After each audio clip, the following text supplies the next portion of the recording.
സംസ്ഥാനത്തിന്റെ സാമ്പത്തിക രംഗത്തെയും രാഷ്ട്രീയ ഭാവിയെയും ഒരുപോലെ ഇളക്കിമറിച്ചുകൊണ്ട് തിരഞ്ഞെടുപ്പ് ലക്ഷ്യമിട്ട് സർക്കാർ പ്രഖ്യാപിച്ച ക്ഷേമ പദ്ധതികളുടെയും ആനുകൂല്യങ്ങളുടെയും പെരുമഴ എങ്ങനെ നടപ്പിലാക്കും എന്നതിനെ ചൊല്ലി വലിയ സാമ്പത്തിക അവ്യക്തത നിലനിൽക്കുന്നു. 1 കോടിയിലധികം വരുന്ന ജനങ്ങളെ ലക്ഷ്യമിട്ടുള്ള ഈ പ്രഖ്യാപനങ്ങൾ നടപ്പിലാക്കാൻ പ്രതിവർഷം ഏകദേശം 10,000 കോടി രൂപയിലധികം അധികമായി കണ്ടെത്തേണ്ടി വരുമെന്നാണ് കണക്കുകൾ സൂചിപ്പിക്കുന്നത്. ഈ ഭീമമായ തുക എങ്ങനെ കണ്ടെത്തുമെന്ന ചോദ്യം സാമ്പത്തിക വിദഗ്ധർക്കിടയിലും ഭരണരംഗത്തും വലിയ ചർച്ചാ വിഷയമായി മാറിയിട്ടുണ്ട്. നവംബർ 1 മുതൽ വർദ്ധിപ്പിച്ച ആനുകൂല്യങ്ങൾ വിതരണം ചെയ്തു തുടങ്ങുമെന്നാണ് മുഖ്യമന്ത്രിയുടെ പ്രഖ്യാപനം. എന്നാൽ പണം എവിടെ നിന്ന് കണ്ടെത്തുമെന്ന ചോദ്യത്തിന് നൽകിയില്ലെങ്കിലല്ലേ പണം എവിടെ നിന്ന് എന്ന ചോദ്യത്തിന് പ്രസക്തിയുള്ളൂ എന്ന മറുപടിയും ഉന്നയിച്ചുകൊണ്ടാണ് മുഖ്യമന്ത്രി ആത്മവിശ്വാസം പ്രകടിപ്പിച്ചത്. അതേസമയം ധനമന്ത്രി KN ബാലഗോപാൽ ഈ അധിക ചെലവിനുള്ള വഴികൾ സർക്കാർ കണ്ടിട്ടുണ്ടെന്ന് ആത്മവിശ്വാസത്തോടെ പറയുന്നുണ്ട്. ഈ പദ്ധതികൾ നടപ്പിലാക്കാൻ 10,000 കോടിയോളം രൂപ അധികമായി വേണ്ടിവരുമെന്നും ഇടക്കാല ബജറ്റ് അടുത്തു വരുന്നതിനാലാണ് പ്രഖ്യാപനങ്ങൾ ഇപ്പോൾ തന്നെ നടത്തിയതെന്നും അദ്ദേഹം വ്യക്തമാക്കി. തീരുമാനങ്ങൾ നല്ല ആത്മവിശ്വാസത്തോടെയാണ് എടുത്തതെന്നും തിരഞ്ഞെടുക്കപ്പെട്ട സമയത്തിന് അതിൻ്റെതായ പ്രസക്തിയുണ്ടെന്നും മന്ത്രി കൂട്ടിച്ചേർത്തു.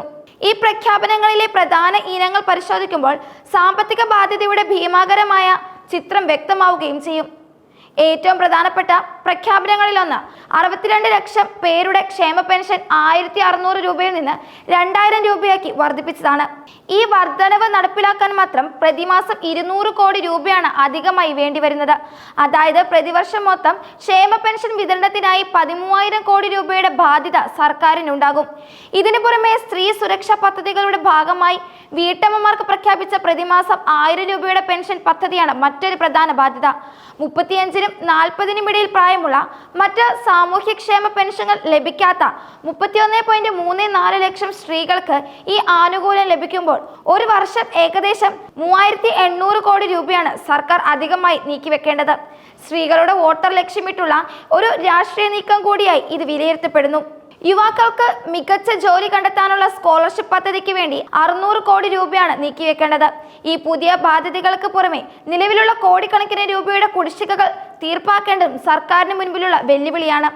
നെല്ല് സംഭരണത്തിനായി കർഷകർക്ക് നൽകാനുള്ള 3,094 കോടി രൂപ, KMSEL മുഖേനയുള്ള മരുന്ന് വിതരണത്തിലെ തടസ്സങ്ങൾ നീക്കാൻ നൽകേണ്ട 914 കോടി രൂപ, സപ്ലൈകോയുടെ വിപണി ഇടപെടലിന്റെ 110 കോടി രൂപയുടെ കുടിശ്ശിക, മത്സ്യത്തൊഴിലാളി കുടുംബങ്ങൾക്കുള്ള 207.40 കോടി രൂപയുടെ ധനസഹായ കുടിശ്ശിക, സാമൂഹ്യ സുരക്ഷാ മിഷന്റെ 10 പദ്ധതികൾക്കുള്ള 88.38 കോടി രൂപയുടെ കുടിശ്ശിക, വന്യമൃഗ ആക്രമണങ്ങൾക്ക് ഇരയാകുന്നവർക്കുള്ള 16 കോടി രൂപയുടെ ധനസഹായം, ദേശീയ സുരക്ഷാ നിയമപ്രകാരമുള്ള ചെലവുകൾക്കായി വേണ്ട 194 കോടി രൂപ എന്നിവയെല്ലാം ഉടൻ നൽകേണ്ട കുടിശ്ശികകളിൽ ചിലതാണ്. സർക്കാർ ജീവനക്കാർക്ക് നൽകാനുള്ള DA കുടിശ്ശികയാണ് മറ്റൊരു പ്രധാന സാമ്പത്തിക ബാധ്യത. 10 ലക്ഷത്തിലേറെ വരുന്ന സർക്കാർ ജീവനക്കാർക്കും അധ്യാപകർക്കും പെൻഷൻകാർക്കും നൽകാനുള്ള 4% വരുന്ന ഒരു ഗഡു DA കുടിശ്ശിക നവംബറിലെ ശമ്പളത്തിനൊപ്പം നൽകുമെന്നാണ് പ്രഖ്യാപനം. കൂടാതെ ജീവനക്കാരുടെ ശമ്പള പരിഷ്കരണ കുടിശ്ശികയുടെ 3-4 ഗഡുകൾ ഈ വർഷം നൽകുമെന്നും അടുത്ത ഏപ്രിലിൽ കുടിശ്ശിക തുക PF-ൽ ലയിപ്പിക്കുമെന്നും PF ഇല്ലാത്തവർക്ക് പണമായി നൽകേണ്ടി വരുമെന്നും അറിയിച്ചിട്ടുണ്ട്. ജീവനക്കാർക്ക് 2 ഗഡു DA നൽകുമെന്ന് നിയമസഭയിൽ ഉറപ്പു നൽകിയിരുന്നെങ്കിലും ഇപ്പോൾ ആകെ 3 ഗഡു നൽകിയിട്ടുണ്ട്. ഇനിയും നൽകുമെന്നും മന്ത്രി വ്യക്തമാക്കി. ഇത്രയും ഭീമമായ തുക എങ്ങനെ കണ്ടെത്തുമെന്ന ചോദ്യത്തിന് പദ്ധതി വിഹിതം വെട്ടിച്ചുരുക്കിയായിരിക്കും അധികമായ ക്ഷേമ പദ്ധതികൾക്ക് പണം കണ്ടെത്തുകയെന്നാണ് ധനകാര്യ വൃത്തങ്ങൾ സൂചിപ്പിക്കുന്നത്.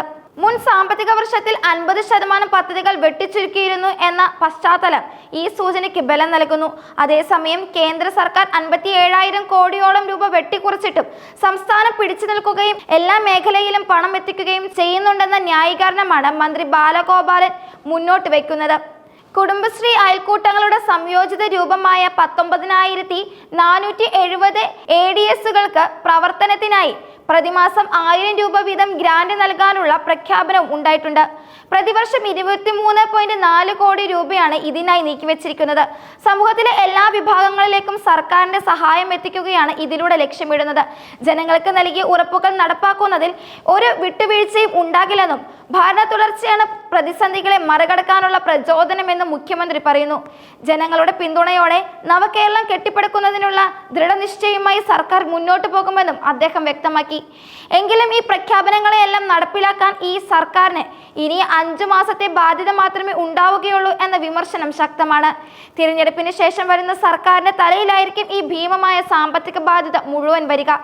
ഈ ആനുകൂല്യങ്ങൾ ഈ രീതിയിൽ തുടരുന്നതിനാൽ അത് വലിയ തോതിലുള്ള ജനരോക്ഷത്തിനും രാഷ്ട്രീയ പ്രത്യാഘാതങ്ങൾക്കും ഇടയായേക്കാം എന്ന രാഷ്ട്രീയ വിലയിരുത്തലുകളും സജീവമാണ്.